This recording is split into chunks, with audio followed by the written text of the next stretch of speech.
Iran hasn't been easy to love for the United States lately, given Tehran's crackdown on commercial ships passing along its coast through the Strait of Hormuz, a major trade artery. Washington wants that to stop, and it has been pushing its allies into a potential confrontation by asking them to send their navies to the strait.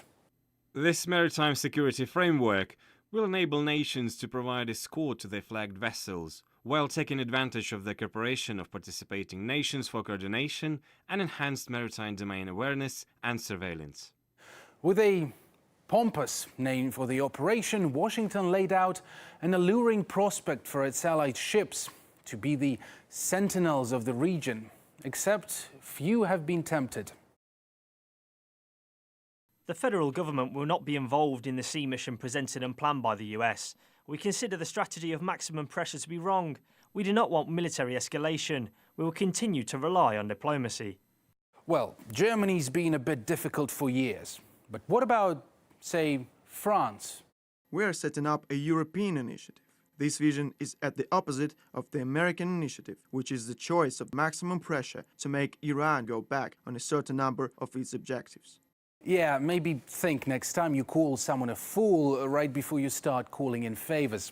Now, Australia had something to say on the initiative, and if Canberra was a girl, you'd know you two are not going on a date.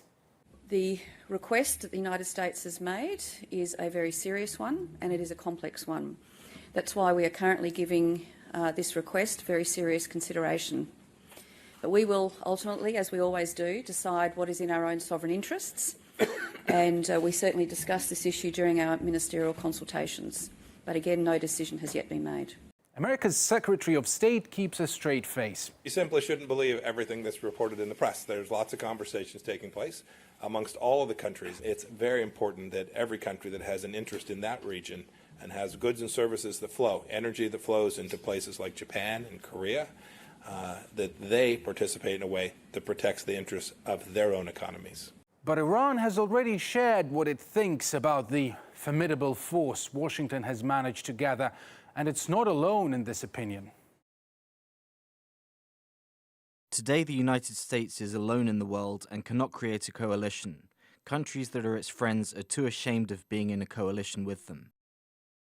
Getting the Commonwealth crown countries like Canada, Australia and New Zealand to participate, that needs a quiet, a clever and concerted diplomacy. There has been voices here out among them calling upon America because the European Union did not want to come in. But traditionally, the Americans always making mistakes in the Middle East.